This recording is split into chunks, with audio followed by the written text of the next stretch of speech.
Okay, നമുക്ക് start ചെയ്യാം. ഇപ്പൊ നമ്മുടെ വീടിന്റെ മുറ്റത്ത് നമ്മൾ ഒരു കുപ്പത്തൊട്ടുണ്ട്. അതായത് എല്ലാ വേസ്റ്റുകളും നമ്മൾ അതിലേക്ക് കൊണ്ടുപോയിടുകയാണെങ്കിൽ അതിലുണ്ടാവല്, അതിലേക്ക് വരല് പുഴുക്കളും ഈച്ചകളും കൊതുകുകളും ഒക്കെയാണ്. പഴുതാര തുടങ്ങിയ ജീവികളാണ് അതിലേക്ക് വരിക. എന്നാൽ ഈ വേസ്റ്റിന് പകരം ഒരു ഭംഗിയുള്ള പൂന്തോട്ടമാണ് നമ്മൾ നമ്മുടെ മുറ്റത്ത്, വീടിന്റെ മുറ്റത്ത് ഉണ്ടാക്കുന്നതെങ്കിൽ അതിലേക്ക് ഈ പുഴുക്കളും പഴുതാരയും ഒന്നും അല്ല വരിക. പകരം ചിത്രശലഭങ്ങളും പൂമ്പാറ്റകളും തേനീച്ചകളും ഒക്കെയാണ് അതിലേക്ക് ആകർഷിക്കപ്പെടുക. ഇതുപോലെ തന്നെയാണ് നമ്മുടെ മനസ്സും. നമ്മൾ എന്താണോ നമ്മൾ ചിന്തകളായിക്കൊണ്ട് നെഗറ്റീവിലൂടെയാണ് നമ്മൾ ചിന്തകൾ കൊണ്ടുപോകുന്നതെങ്കിൽ ലൈഫിൽ നെഗറ്റീവ് സംഭവങ്ങൾ നടന്നുകൊണ്ടേയിരിക്കും. എന്നിട്ട് നമ്മൾ പറയും, ഞാൻ എന്ത് തെറ്റാ ചെയ്തത്, എനിക്ക് ഇങ്ങനെയൊക്കെ സംഭവിക്കുന്നു, ഞാൻ ഒരുപാട് നല്ല പ്രവർത്തനങ്ങൾ ചെയ്തിട്ടുണ്ടല്ലോ, എന്നിട്ടും ഇതൊക്കെ എനിക്ക് സംഭവിക്കുന്നു. എന്താണ് കാരണം എന്നുള്ളത് നമുക്ക് മനസ്സിലാവുന്നില്ല. പക്ഷെ നമ്മൾ അറിയാതെ കൊണ്ട് നടക്കുന്ന, ചെറുപ്പം മുതൽക്കേ നമ്മൾ അറിയാതെ നമ്മളിലേക്ക് വന്നിട്ടുള്ള ഈ നെഗറ്റീവ് ചിന്തകളാണ് നെഗറ്റീവിലേക്ക് അട്രാക്ട് ചെയ്യുന്നത് എന്ന് നമുക്ക് മനസ്സിലാക്കാൻ സാധിക്കുന്നില്ല. അപ്പം ഈ അറിവ് എനിക്ക് ലഭിച്ചതിന് ശേഷം, അതായത് ഇമോഷൻ ഫ്രീഡം ടെക്നിക്കും അതേപോലെ ഈ ആകർഷണ സിദ്ധാന്ത നിയമവും, ഈ രണ്ട് അറിവ് എനിക്ക് ലഭിച്ചതിന് ശേഷം, അതുപോലെ ഞാൻ ഇത് ഒരുപാട് ആളുകളിലേക്ക് പകർന്നു കൊടുത്തിട്ടുണ്ട്. അവരിലൊക്കെ എന്നിൽ ഉണ്ടായ മാറ്റം പോലെ തന്നെ അവരിലും ഒരുപാട് മാറ്റങ്ങൾ ഉണ്ടായത് കൊണ്ടാണ് ഞാൻ ഇത് സമൂഹത്തിന് പറഞ്ഞു കൊടുക്കുന്നത്, പകർന്നു കൊടുക്കുന്നത്. ഞാൻ അനുഭവിക്കുന്ന ഈ സ്നേഹവും സമാധാനവും സമ്പത്തും ഐശ്വര്യവും എല്ലാം എന്നെ പോലെ സഹജീവികൾക്കും ലഭിക്കണം എന്നുദ്ദേശിച്ചുകൊണ്ടാണ് ഞാൻ ഇത് പറയുന്നത്. അതുകൊണ്ട് ഈ 12 ദിവസത്തെ ക്ലാസ്സിലൂടെ നിങ്ങളും ഇതൊക്കെ പഠിച്ചുവല്ലോ. നിങ്ങൾക്ക് എന്താണ് അനുഭവമായിട്ട് തോന്നുന്നത് എന്ന് നിങ്ങളൊന്ന് പങ്കുവെച്ചാൽ അത് എനിക്കും ഉപകാരപ്പെടും. അപ്പോ നിങ്ങൾ ആർക്കാണോ മനസ്സിലായത്, ഇത് ഉൾക്കൊള്ളാൻ പറ്റിയത്, അവരൊന്ന് പറഞ്ഞാല് നമുക്ക് അടുത്ത ഭാഗങ്ങളിലേക്ക് പോവാം. നിങ്ങൾ അനുഭവങ്ങൾ ഈ 12 ദിവസത്തെ ക്ലാസ്സിലൂടെ നിങ്ങൾക്കുണ്ടായ, നിങ്ങളെ മനസ്സിനും ഒക്കെ ഉണ്ടായിട്ടുള്ള മാറ്റങ്ങൾ പറഞ്ഞോളി. പറഞ്ഞോ. അസ്സലാമലൈക്കും. വലൈക്കും സലാം. അൽഹംദുലില്ലാ, ഈ ക്ലാസ്സിൽ ചേർന്നതിന് ശേഷം എന്റെ മനസ്സ് ആകെ മാറിയിട്ടുണ്ട്. അൽഹംദുലില്ലാ. ഞാന് ഒരു സർജറി കഴിഞ്ഞ് 2 കാലിനും 2 സർജറി കഴിഞ്ഞ് നിൽക്കുക. ഈ സന്ദർഭത്തിൽ ഇതിനു മുമ്പേ എന്നോട് ഈ ക്ലാസ്സിൽ ചേരണതിനെ പറ്റി ഇതിനെ പറ്റിയൊക്കെ എനിക്ക് അറിവ് പകർന്നു തന്നിട്ടുണ്ട്. എന്നാലും ഞാൻ ഇത്ര ഗൗരവത്തിൽ ഇത് എടുത്തിട്ടില്ല. ഇപ്പൊ എനിക്ക് തോന്നുക കുറച്ചു മുന്നേ പിന്നെ ഈ അവസ്ഥയിലേക്ക് ഞാൻ എത്തൂലേനി, കുറച്ചു മുന്നേ ഇതിനെ പറ്റി കുറച്ചും കൂടി ആഴത്ത് മനസ്സിലാക്കിയില്ലെങ്കിൽ. ഇന്ന് എന്റെ അവസ്ഥ എന്ന് പറഞ്ഞിട്ടുണ്ടെങ്കിൽ ഈ കാല് 2 സർജറി ചെയ്തെങ്കിലും ഞാൻ മാനസികമായിട്ട് എത്രയോ ഉയർന്നു പോയി. എന്റെ മനസ്സാകെ മാറി. എനിക്ക് ഇപ്പൊ രണ്ടാമത്തെ കാല് സർജറി ചെയ്തിട്ട് 2 മാസമായിട്ടുള്ളൂ. ഇന്ന് എനിക്ക് എന്റെ ജോലി ചെയ്യാൻ എനിക്ക് കഴിയുന്നുള്ള ഒരു ആത്മവിശ്വാസം എനിക്ക് ലഭിച്ചിട്ടുണ്ട്. അൽഹംദുലില്ലാ, താങ്ക്സ് ടു ഗോഡ്. ഇനി ആർക്കെങ്കിലും ഉണ്ടോ അനുഭവം ഇങ്ങനെ പറയാന്? അസ്സലാമലൈക്കും. എനിക്ക് ഒരു ശ്രദ്ധ ഇല്ലായ്മേനി ഓരോ ക്ഷമകൾ ഇങ്ങനെ മനസ്സിൽ ഇങ്ങനെ വന്നിട്ട് ഒരു നിസ്കാരത്തിലൊന്നും ഒരു ഏകാഗ്രത കിട്ടാത്തൊരവസ്ഥ. ഇപ്പൊ ഈ ക്ലാസ് ചേർന്നത് എനിക്ക് നല്ല ഏകാഗ്രത കിട്ടുന്നുണ്ട്. പിന്നെ എനിക്ക് ഇത് നമ്മളെ അബോധ മനസ്സ് ഒരു മെഡിക്കൽ സ്റ്റോർ ആണെന്നും പിന്നെ ലോ അട്രാക്ഷൻ നിയമമൊക്കെ എനിക്ക് കേട്ടപ്പോ അതിലൂടെ എനിക്ക് നല്ല പ്രതീക്ഷ ഉണ്ട്. കാര്യങ്ങളൊക്കെ നമ്മളെ വൈക്ക വരും എന്നുള്ള ശുഭാപ്തി വിശ്വാസം എനിക്ക് ഇപ്പൊ ഉണ്ട്. പിന്നെ ബാക്കിയുള്ള എല്ലാ പ്രശ്നങ്ങളും തീരും എന്ന് ഞാൻ വളരെ എനിക്ക് ഒരു ബോധത്തിൽ ഉണ്ടാവും തന്നെ. എല്ലാ കാര്യങ്ങളും ഇനിയും കൂടുതൽ ഇങ്ങനെ ഇതുപോലെ ചെയ്തുകൊണ്ടിരുന്നാല് ഇമോഷനൊക്കെ പോയി കാര്യങ്ങൾ ചെയ്താല് ബാക്കിയുള്ള എല്ലാ കാര്യങ്ങളും റെഡിയാവും എന്ന് എനിക്കൊരു ആത്മവിശ്വാസം നല്ലോണം വന്നു ഈ ക്ലാസ് വിശ്വസിക്കുന്നു. ഇനി ആർക്കെങ്കിലും പറയാനുണ്ടോ? അസ്സലാമു അലൈക്കും വറഹ്മത്തുള്ളാഹി വബറകാതുഹു. പിന്നെ എനിക്കും അങ്ങനെ നല്ലൊരു കോൺഫിഡൻസ് വന്നിപ്പോ മനസ്സിങ്ങനെ എപ്പോഴും ഒരു ചാഞ്ചാട്ടമാണ്. ആദ്യം ഇത് ക്ലാസ്സിന് മുന്നേ സങ്കടവും ദേഷ്യവും അങ്ങനെ പല വികാരങ്ങളാ മനസ്സിൽ. പക്ഷെ ഇപ്പൊ ഒരു നല്ലൊരു പ്രതീക്ഷ, ഒരു നല്ല വിശ്വാസം, പിന്നെ നല്ല ആത്മവിശ്വാസം, നമുക്കെല്ലാം നേടാൻ കഴിയും, എല്ലാം കഴിയും എന്നുള്ളൊരു വിശ്വാസം ഉണ്ടല്ലോ.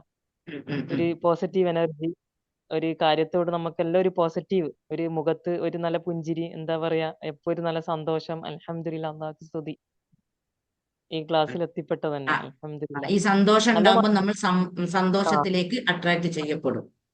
ഇൻഷാ അല്ലാ. അതന്നെ ഇൻഷാ അല്ലാ. ഇനിയും കൂടുതൽ ഭാവിയിൽ നമ്മളെ കാര്യങ്ങളെല്ലാം പൂർത്തിയാവുന്ന ഒരു വിശ്വാസമുണ്ട് ആ, ഇൻഷാ അല്ലാ. ആ വിശ്വാസം വന്നാലേ പൂർത്തിയാവുള്ളൂ. അതാണ് അട്രാക്ഷൻ എന്ന് പറയുന്നത്.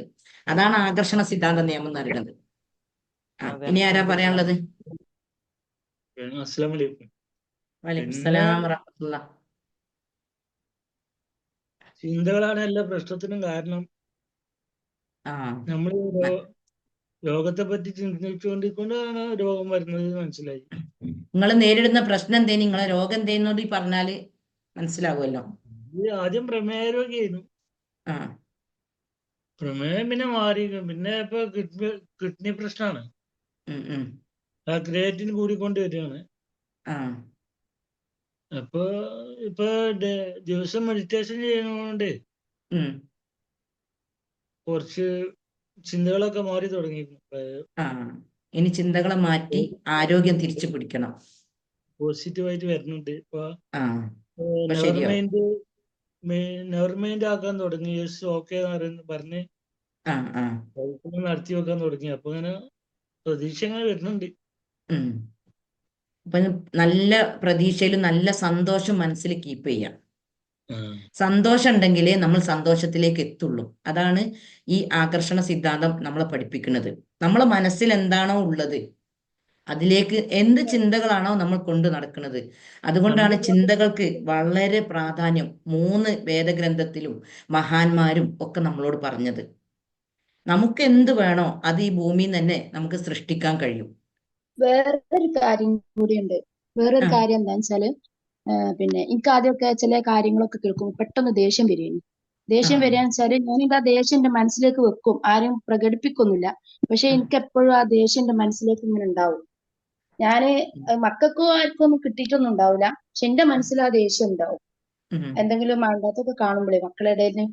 ഉം, അപ്പൊ ഉം, ഉം, ഓൽക്കിന്റെ മുഖം നോക്കി എന്റെ മനസ്സിലാവും കൊല്ലോണ്ട് ഓൽക്കിന്റെ ഭാഗത്തു നിന്നൊന്നും കിട്ടിയിട്ടുണ്ടാവില്ല. പക്ഷെ ഉം. ഇപ്പൊ എനിക്ക് ആ ദേഷ്യം ഇല്ല. അൽഹംദുലില്ലാ. അപ്പോ മനസ്സിന് നല്ല മാറ്റം വന്നിട്ടുണ്ട് എന്ന് മനസ്സിലാക്കാൻ പറ്റി. ഉം. എന്തൊക്കെ മാറീണെന്ന് മക്കള് പറയുന്നേട്ടാണ്. ആ, നിങ്ങൾക്ക് അങ്ങനെ എന്തെങ്കിലും മറ്റുള്ളവർ മാറ്റമുണ്ടോ? നമുക്ക് പ്രൂഫ് തരുമ്പോൾ നമുക്ക് നന്നായി മനസ്സിലാക്കാൻ പറ്റും. ഇതിന്റെ മുന്നത്തെ ബാച്ചിലുള്ള ഒരു വ്യക്തി എന്നോട് പറഞ്ഞത്, ഹസ്ബൻഡ് പല പ്രാവശ്യം ചോദിച്ചത്, നിനക്ക് എന്തേ പറ്റിയത്, നല്ല മാറ്റം ഉണ്ടല്ലോ, നീ എല്ലാത്തിനും ദേഷ്യം പിടിക്കണം, അല്ലെങ്കിൽ പല പ്രശ്നങ്ങളും എന്നോട് പറയാൻ നീ ഇപ്പൊ ഒന്നും പറയണില്ല, നല്ല മാറ്റം വന്നിട്ടുണ്ടല്ലോ. ഇങ്ങനെ മറ്റുള്ളവർ നമ്മൾ അംഗീകരിക്കുമ്പോൾ നമുക്ക് മനസ്സിലാക്കാൻ പറ്റും നമ്മൾ നന്നായി മാറിയിട്ടുണ്ട് എന്നുള്ളത്. ഓക്കെ, ഇനി നന്ദിത.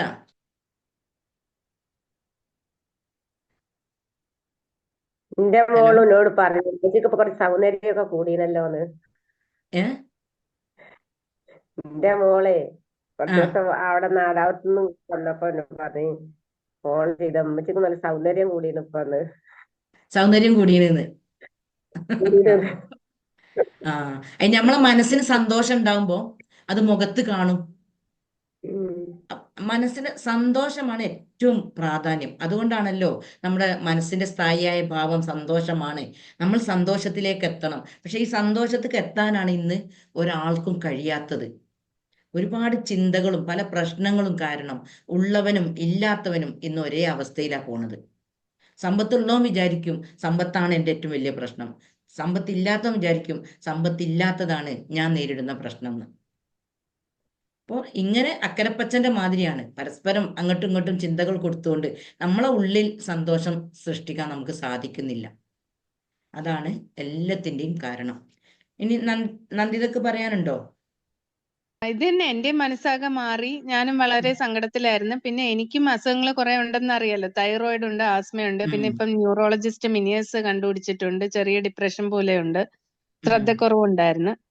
പിന്നെ എനിക്ക് ഇത്രയും നാളും എന്റെ ഇതെല്ലാം വന്നത് എങ്ങനെ വന്നെന്ന് എനിക്കൊരു ഐഡിയ ഉണ്ടായിരുന്നെങ്കിലും എനിക്ക് അതിലേക്കുള്ള solutions EFT, emotion freedom technique, അത് അറിയത്തില്ലായിരുന്നു. ഉം, അപ്പൊ അത് ഇപ്പോഴാണ് എനിക്ക് മനസ്സിലായത്. പിന്നെ ഉം, എനിക്ക് രാവിലെ ഞാൻ ഒട്ടും എണീക്കാൻ പറ്റാത്ത ഒരു വ്യക്തിയായിരുന്നു. ഇപ്പൊ ഞാൻ ഇന്ന് രാവിലെ മറ്റേ മെഡിറ്റേഷൻ അറ്റൻഡ് ചെയ്യാൻ വേണ്ടി എണീക്കുന്നുണ്ട്. ഒരു പോസിറ്റീവ്നെസ് ഉണ്ട് ഡെഫിനറ്റ്ലി. ഓക്കെ. പിന്നെ രാവിലെ ആരോടെങ്കിലും സംസാരിക്കാൻ ഭയങ്കര ആഗ്രഹമുള്ള വ്യക്തിയാണ്. അപ്പൊ മുബീനാത്തയുടെ സൗണ്ടും കേട്ട് മുബീനാത്തയുടെ ക്ലാസ് കേൾക്കുന്നിടത്തേക്ക് ഭയങ്കര ആശ്വാസമാണ്. മെഡിറ്റേഷൻ കേൾക്കുന്നവരും ഭയങ്കര ആശ്വാസമാണ്.